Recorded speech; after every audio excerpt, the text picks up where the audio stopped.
اعوذ باللہ من الشیطان الرجیم بسم اللہ الرحمن الرحیم۔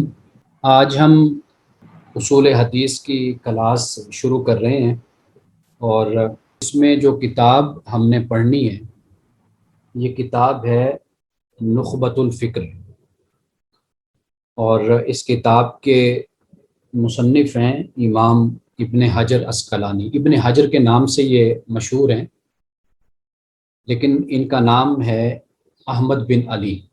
احمد نام ہے، اور اسقلان علاقہ ہے، اس سے تعلق ہے، اور شافعی بھی آپ کو کہا جاتا ہے۔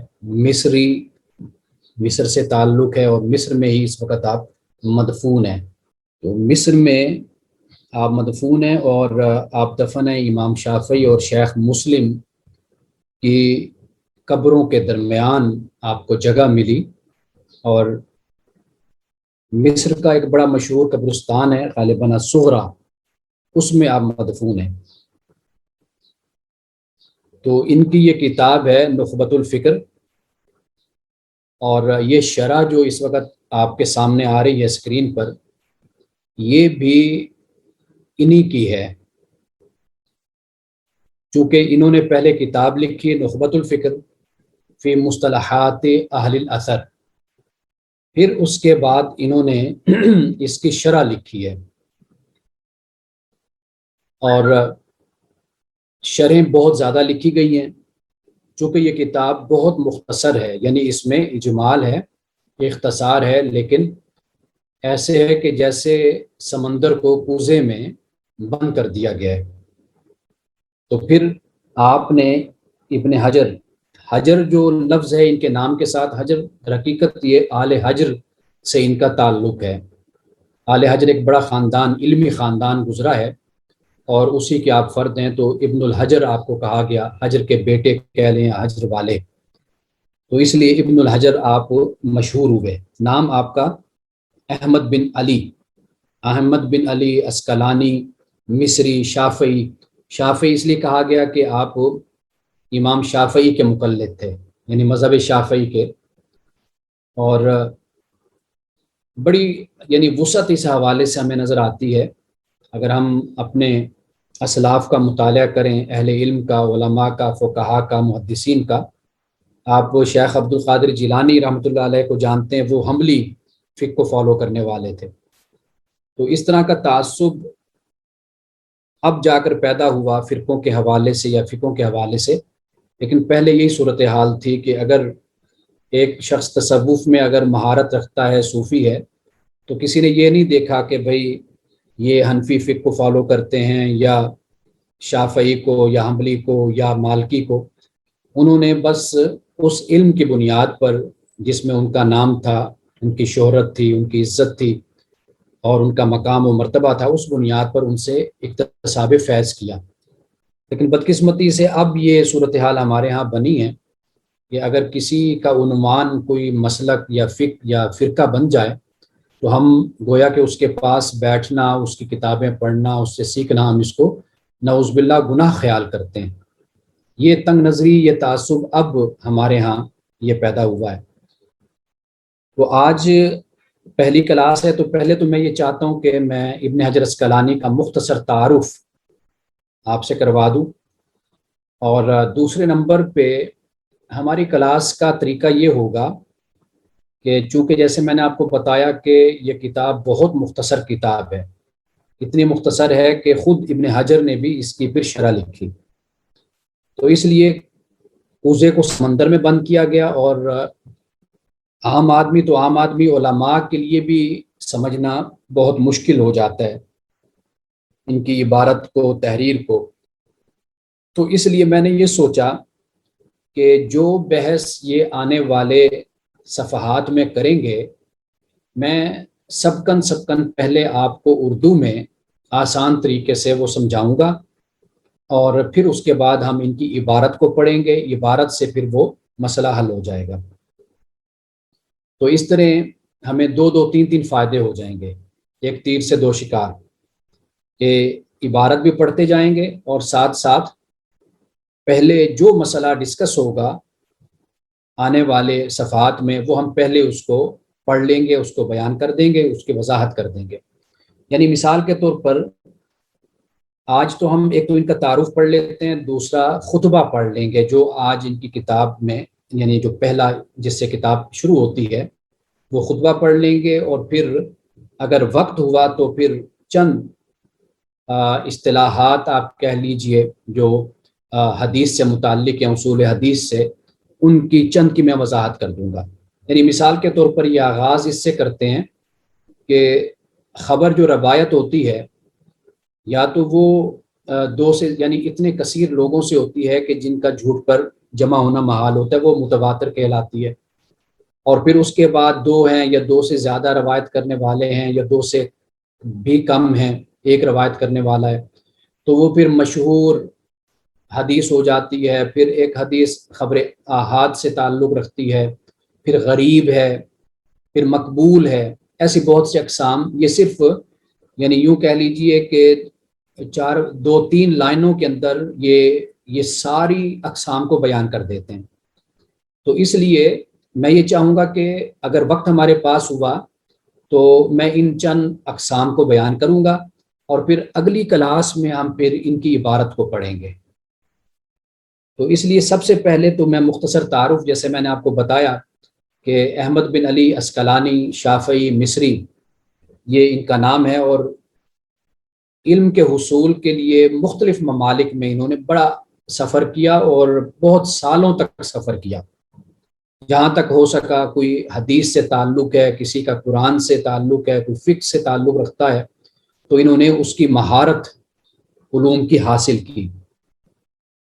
یعنی قاہرہ کا سفر کیا، یمن کا سفر کیا، عدن کا، مکۃ المکرمہ کا، مدینۃ المنورہ کا، شام کا، غزہ کا، اور رملہ کا، دمشق، حلب اور مختلف مقامات پر یہ گئے، اور وہاں سے انہوں نے جو وہاں کے رہنے والے جید علماء، محدثین، مفسرین، ان سے علم حاصل کیا، فقہاء سے علم سیکھا۔ اور ان کے بارے میں آتا ہے کہ حافظہ ان کا بہت اچھا تھا، اور کئی کتابیں تو انہوں نے ویسے ہی یاد کر لی، حفظ کر لی تھی کتابیں۔ اور ان کو جن القاب سے پکارا گیا ان میں ایک تو یہ ہے کہ شیخ الاسلام ان کو کہا گیا، اور حافظ الحدیث بھی ان کو کہا گیا۔ حافظ الحدیث عام طور پر اس شخص کو کہا جاتا ہے جو تقریباً 1,00,000 حدیثیں ہیں جس کو یاد ہو، کم و بیش۔ تو بہرحال یہ ہے کہ حدیث کے ذخیرے پر جس کی گہری نظر ہو، حدیث کو سمجھنے والا ہو، اور اسے معلوم ہو راویوں کے حوالے سے، متن اور سند کے حوالے سے، تو اس کو حافظ الحدیث کہتے ہیں۔ اور ان کا ایک لقب امیر المومنین فی الحدیث بھی تھا۔ امیر المومنین فی الحدیث کا لقب امام بخاری کے لیے بھی استعمال کیا گیا، امام مسلم کے لیے بھی۔ یعنی جو اپنے زمانے میں علم حدیث کو سب سے زیادہ جاننے والا ہوتا ہے، اور حفاظ اور محدثین جس سے آ کر سیکھتے ہیں، علم حاصل کرتے ہیں، اسے امیر المومنین فی الحدیث کہا جاتا ہے۔ اچھا، ان کی تصانیف بڑی کمال کی ہیں، بعد نے کہا کہ 150 ہے، بعد نے 200 سے بھی زیادہ ان کی تصانیف کو بیان کیا ہے، اور کئی بڑی مشہور ہیں ہمارے ہاں۔ تہذیب التہذیب یہ بھی انہی کی تصنیف ہے، تقریب التہذیب انہی کی ہے، لسان المیزان انہی کی ہے، الاصابہ فی تمییز الصحابہ، صحابہ کے بارے میں، تو یہ ان کی کتاب ہے۔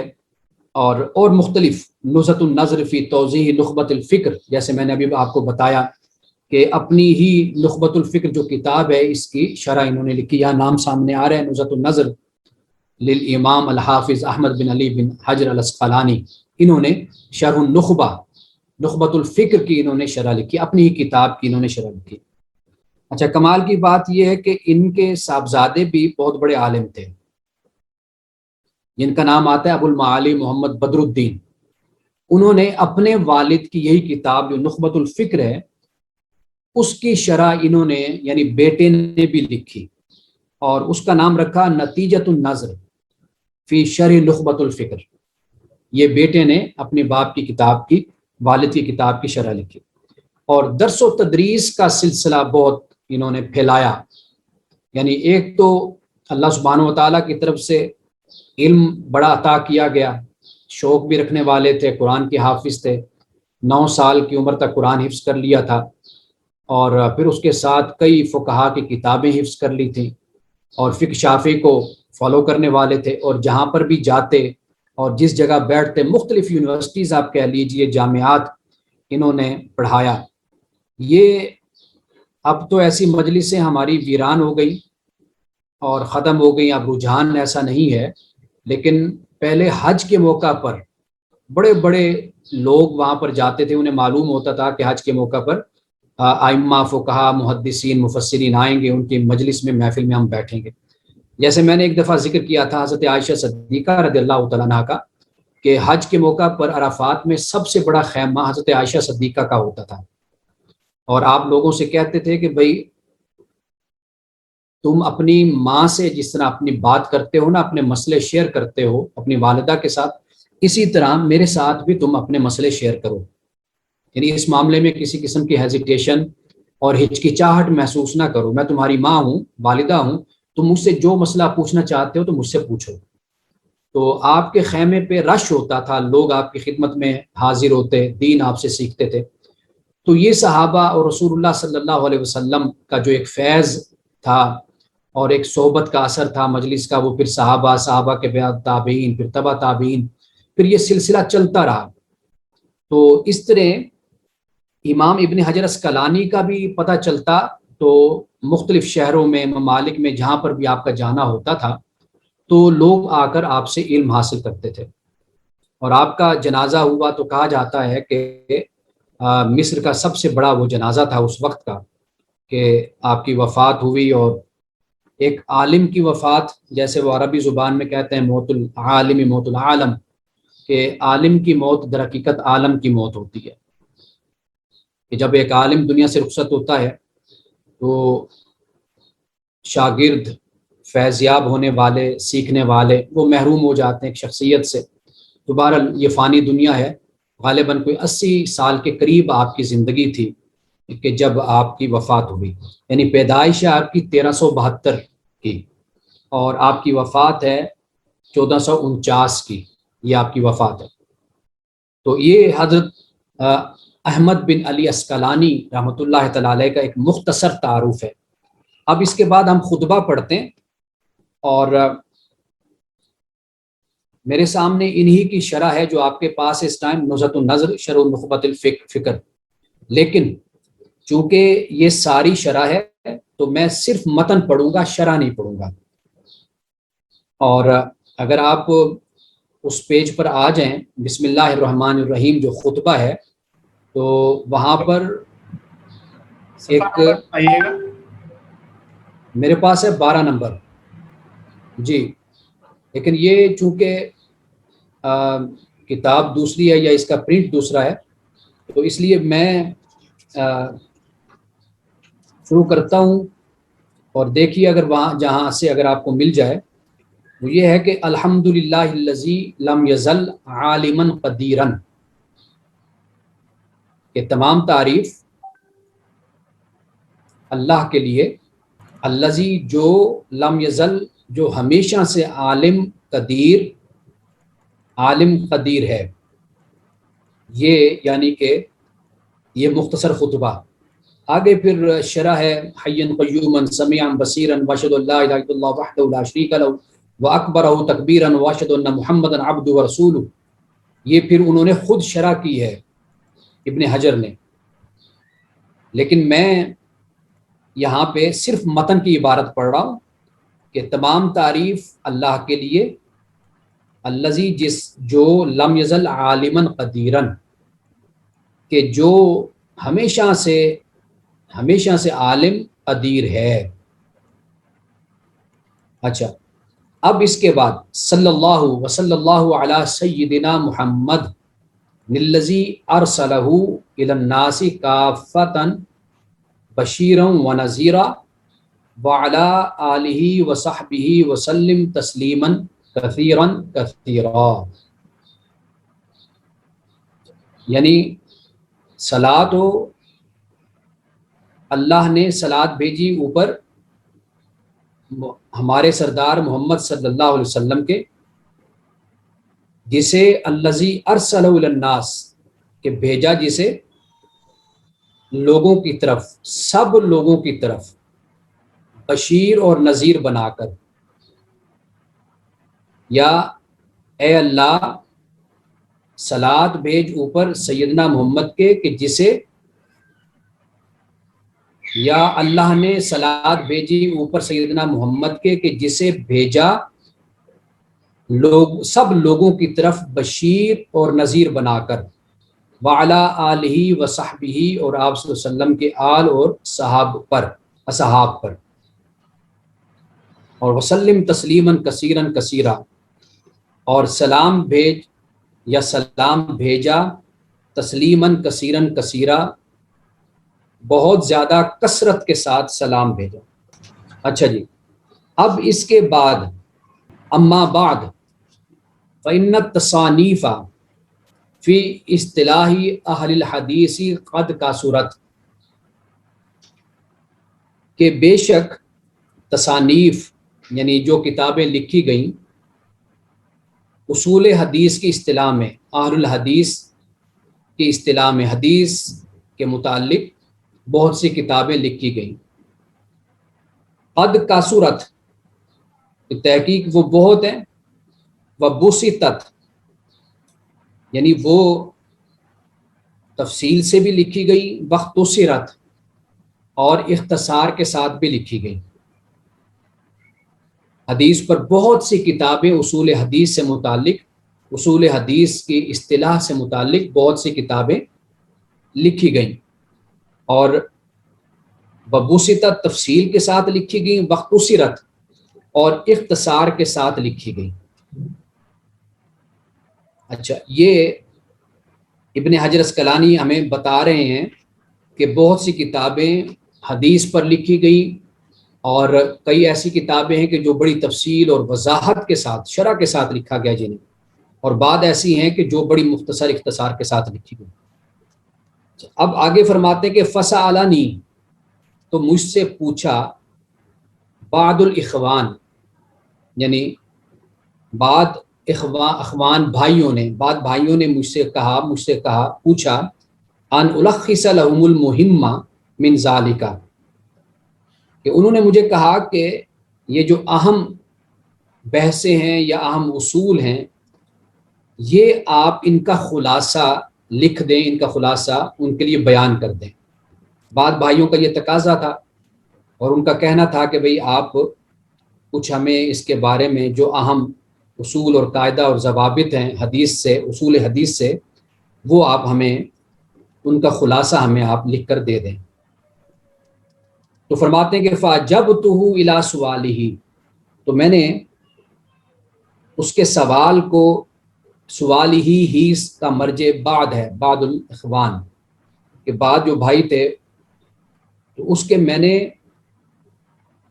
بات کو میں نے اس کے قبول کر لیا، رجاء الاندراج فی تلک المسالک، یہ امید کرتے ہوئے کس چیز کے، اندراج کی۔ اندراج ہم اردو میں بھی بولتے ہیں کہ نام اندراج کر دینا، داخل کر دینا۔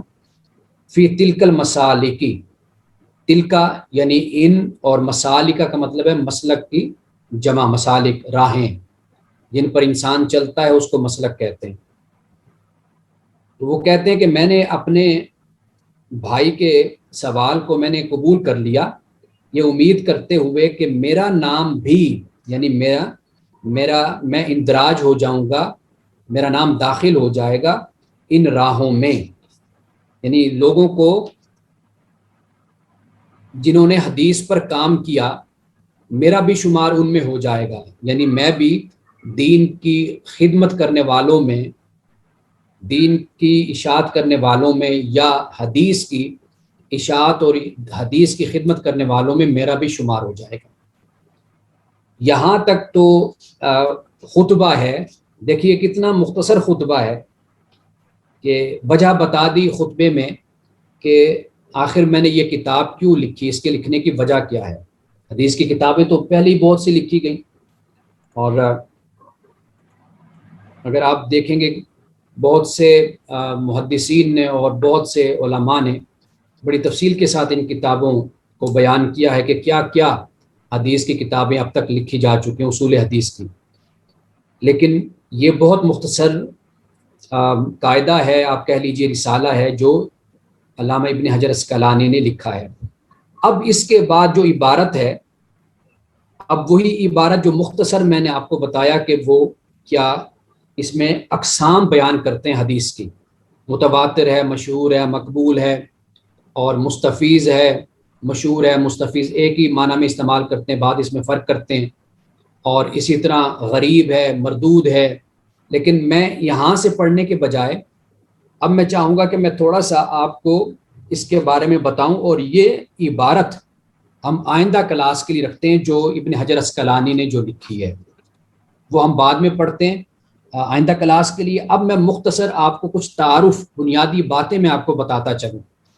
یہ بہت ضروری باتیں ہیں، اس لیے کہ ان باتوں کو جانے بغیر اگر ہم اس طرح حدیث کی اس کتاب کو پڑھیں گے، اصول حدیث کو، تو ہمیں سمجھ کم آئے گی، بلکہ بمشکل کوئی بات ہمیں سمجھ آ سکتی ہے۔ تو اس لیے چند بنیادی باتیں واضح کرنا ضروری ہے۔ سب سے پہلے تو حدیث کا معنی کیا ہے، یعنی حدیث کا لغوی معنی، لفظی معنی اس کا کیا ہے۔ حدیث آپ جانتے ہیں بات کو کہتے ہیں، اور گفتگو جس کو ہم کہتے ہیں، کلام کو کہتے ہیں، یا کوئی نئی بات یا کوئی اہم واقعہ یا بات ہو تو اس کو بھی حدیث کہتے ہیں۔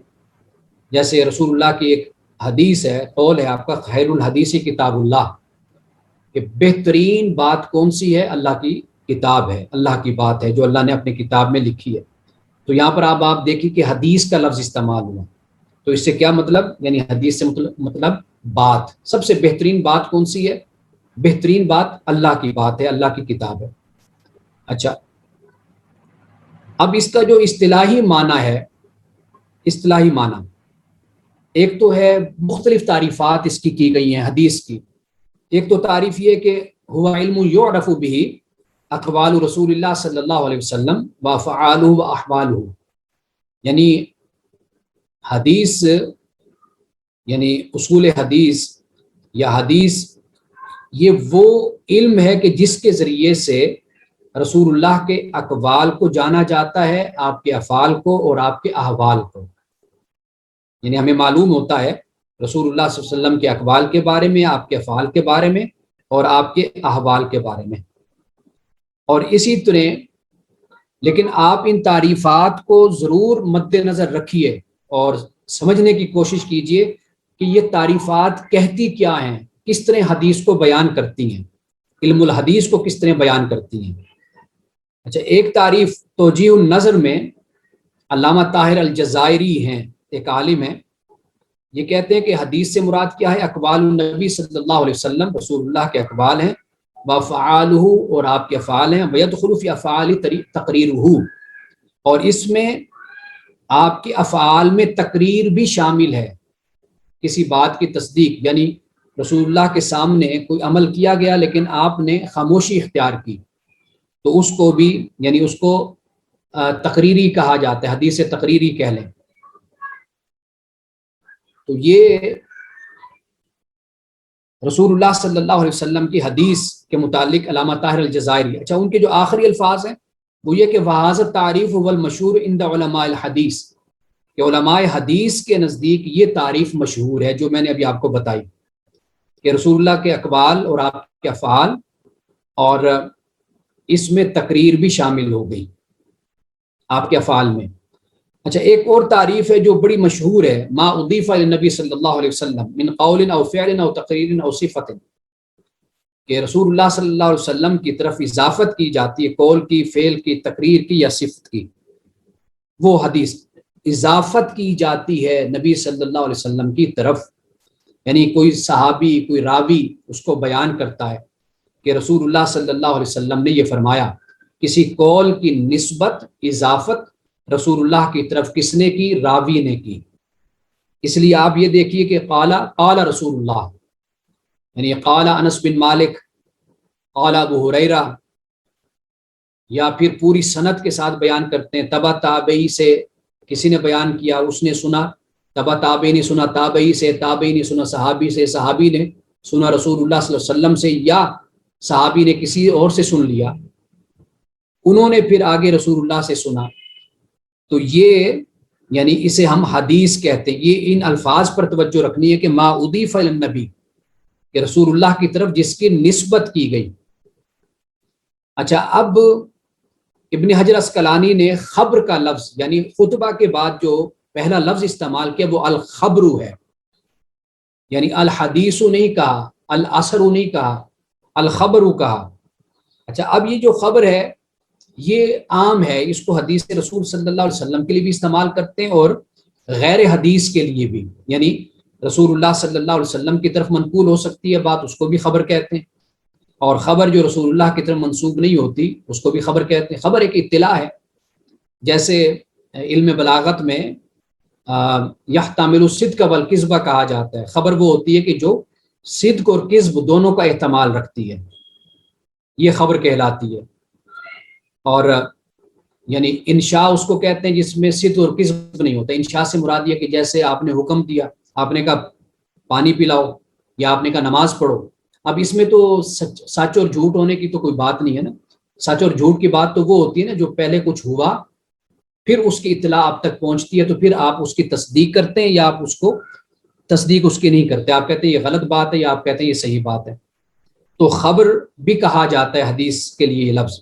اور اسی طرح اثر کا لفظ بھی ہے، جس طرح ابن حجر اسقلانی رحمۃ اللہ تعالی علیہ نے جیسے یہ یہاں پہ فرمایا نا فی مصطلح اہل الاثر، یہاں پر اثر سے مراد کیا ہے؟ یہ بھی حدیث کے مترادف یہ لفظ ہے. اور بعد اس سے کہتے ہیں کہ یہ یعنی رسول اللہ یعنی حدیث کے لیے بھی استعمال ہوتا ہے، صحابہ و تابعین کے لیے بھی اس کو استعمال کرتے ہیں. صحابہ و تابعین کے جو اقوال ہیں، افعال ہیں، آثار صحابہ جیسے ہم کہہ دیتے ہیں، تو صحابہ کے اقوال اور افعال اس کے لیے بھی. لیکن ہاں یہ دیکھیے اب انہوں نے الخبر، یہ پہلا لفظ ہی اس وقت سکرین پہ آپ کے سامنے ہے، فاقول میں کہتا ہوں، الخبر خبر، یعنی انہوں نے یہاں پر الاثر نہیں کہا، خبر کا لفظ استعمال کیا ہے، اور حدیث بھی نہیں کہا، اور اپنی کتاب کا نام جو رکھا ہے وہ فی مصطلح اہل الاثر کہا ہے، کہ جو اثر کے اصول ہیں حدیث کے، ان کی جو اصطلاحات ہیں ان کے بارے میں یہ کتاب ہے. نخبۃ الفکر، نخبہ اصل کہتے ہیں انتخاب کو، کہ یہ فکر کا ایک انتخاب ہے، ایک نچوڑ ہے کہ فی مصطلح اہل الاثر.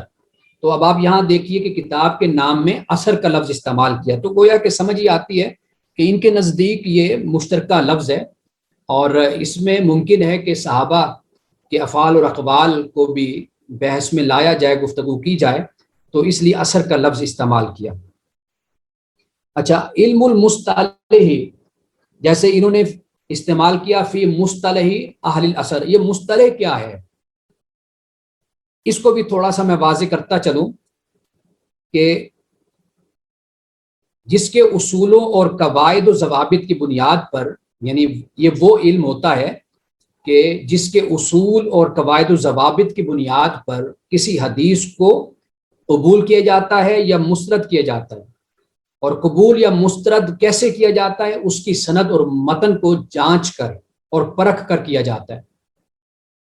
یعنی علم المصطلح کہ آپ حدیث کو قبول کرتے ہیں کس بنیاد پر؟ سند اور متن کی بنیاد پر. سند کیا ہے، متن کیا ہے، وہ میں آپ کو آگے جا کر بتاتا ہوں کہ متن اور سند کی بنیاد پر آپ حدیث کو قبول کرتے ہیں یا مسترد کرتے ہیں. سند سے مراد یہ ہوتا ہے کہ جو راویوں کی جو چین ہوتی ہے اس کو سند کہتے ہیں. جیسے میں نے ابھی آپ کو بتایا کہ تبع تابعین نے روایت کیا تابعی سے، تابعی نے روایت کیا صحابی سے، اب اس میں اور بھی لوگ شامل ہو سکتے ہیں. اب یہ سند ہے، اس کی بنیاد پر آپ حدیث کو قبول کرتے ہیں.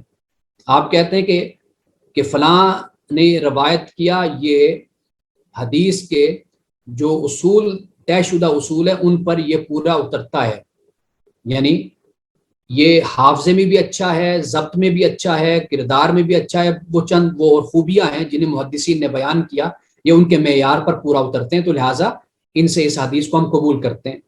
اور متن سے مراد رسول اللہ صلی اللہ علیہ وسلم کا ارشاد، جو وہ متن کہلاتا ہے، ٹیکسٹ ہے وہ.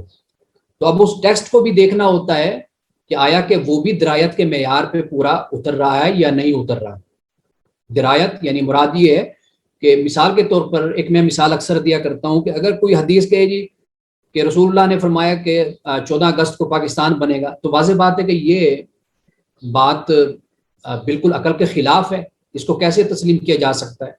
تو یہ متن کے خلاف. یا ایسی باتیں رسول اللہ سے منسوب کر دی گئی کہ ان میں ایک گراوٹ ہے، ایک پستی ہے، اور وہ ارشادات یعنی گفتگو میں الفاظ کے چناؤ میں وہ نظر آتا ہے کہ رسول اللہ صلی اللہ علیہ وسلم یہ فرما نہیں سکتے، تو یہ متن ہو جاتا ہے. تو سند کیا ہے اس کی یعنی جو ایک تعریف ہے وہ میں آپ کو بتا دیتا ہوں. یہ ٹائم ہمارے پاس اس وقت 2 منٹ ہیں، لیکن میں دوبارہ پھر جوائن کر لوں گا. سند کیا ہے؟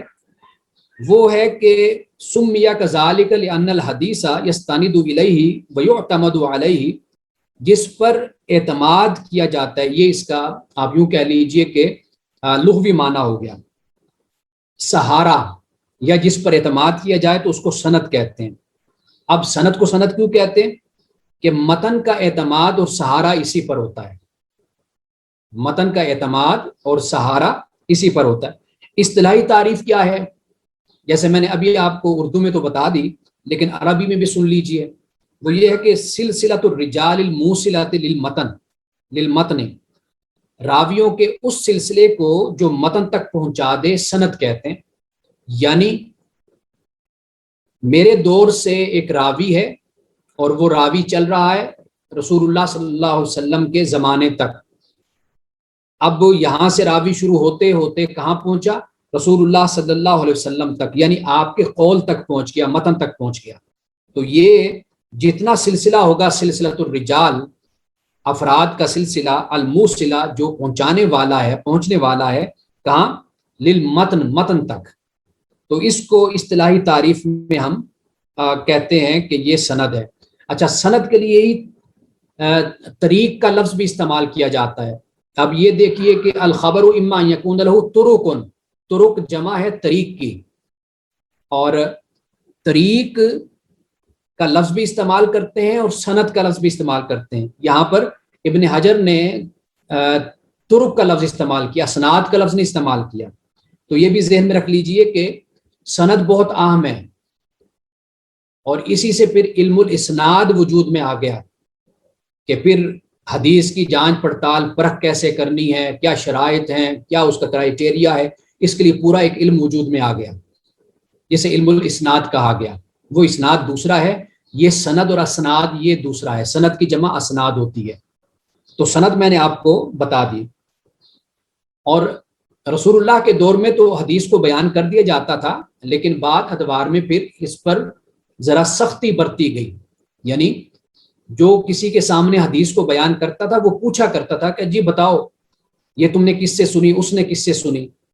تو یہ ایک آپ یوں کہہ لیجئے ایک رواج تھا کہ جب بھی کوئی حدیث بیان کرتا تو وہ اس سے سختی سے سند پوچھا کرتا تھا. اب امام زہری، جی میں یہ بات کر رہا تھا کہ سند کی بہت ہی اہمیت تھی، اور ایسی بہت سی باتیں ہمیں ملتی ہیں کہ جو بھی سند جو حدیث سنتا تھا وہ سند مانگا کرتا تھا کہ یہ آپ نے کس سے سنی ہے.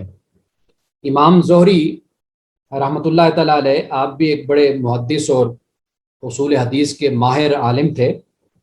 آپ کا یہ کہنا ہے کہ لا یصلح ان یرقى السطح بدون درجۃ، کہ چھت پر بغیر سیڑھی کے چڑھنا ناممکن ہوتا ہے، مشکل ہوتا ہے. سیڑھی ہوگی تو چھت پر چڑھیں گے. تو وہ اشارہ اس بات کی طرف کر رہے ہیں کہ سند کے بغیر حدیث کو نقل نہیں کرنا چاہیے. جو بیان کرے سند ساتھ حدیث کی بیان کرے. اور اسی طرح امام سفیان بن عیینہ، آپ بہت بڑے محدث تھے. آپ نے ایک جگہ پر ایک بات کہی، مسئلہ بیان کیا.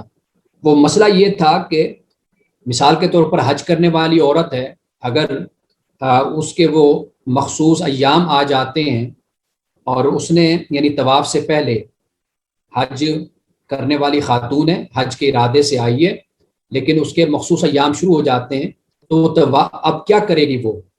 تو امام سفیان نے کہا کہ بھئی طواف کے علاوہ باقی ارکان وہ ادا کر لے گی، صرف طواف نہ کرے. تو اب اس شخص نے پوچھا کہ آپ کے پاس دلیل کیا ہے؟ تو آپ نے کہا کہ بھی حضرت عائشہ کے ساتھ ایسا معاملہ ہوا تھا، تو رسول اللہ صلی اللہ علیہ وسلم نے یہی آپ نے حکم دیا تھا، حضرت عائشہ صدیقہ سے یہ کہا بھائی طواف نہ کرو، باقی جو ارکان ہیں مناسک ہیں حج کے وہ تم ادا کر لو۔ تو اب اس شخص نے پوچھا حضرت سفیان سے، حالانکہ وہ محدث ہیں، کہ بھئی آپ کے پاس اس کی سند کیا ہے؟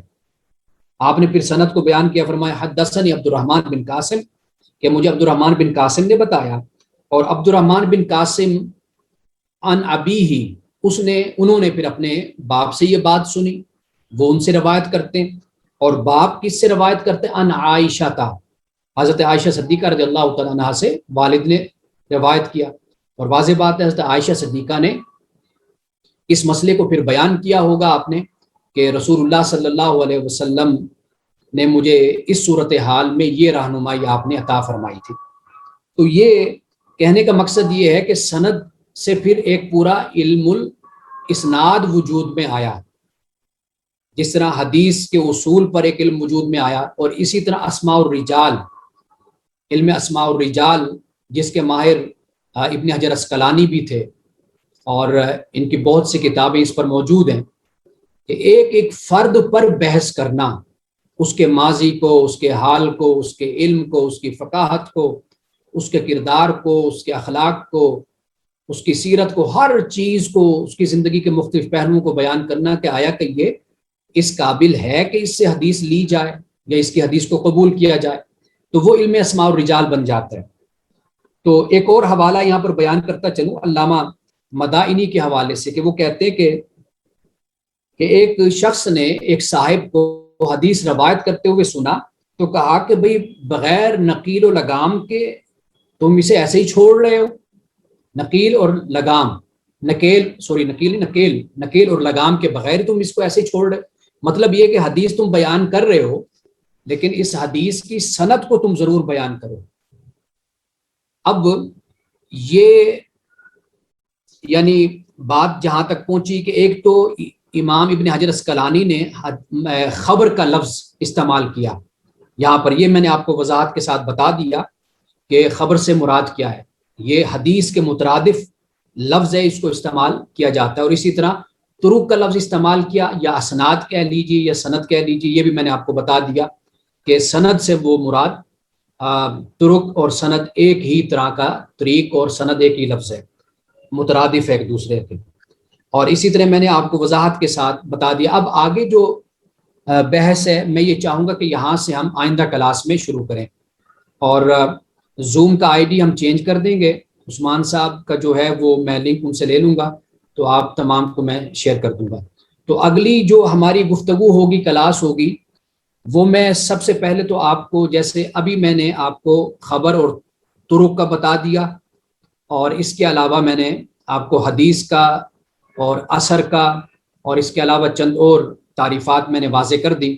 اب آئندہ کلاس میں ایک تو ہم متواتر پر بات کریں گے، اور پھر دیکھیے کہ متواتر کیا ہے، فرمایا لکھتے ہیں المفید للعلم الیقینی، علم یقینی یعنی جسے ہم علم ضروری یا علم بدی بھی کہتے ہیں، وہ اس کا یہ فائدہ دیتا ہے۔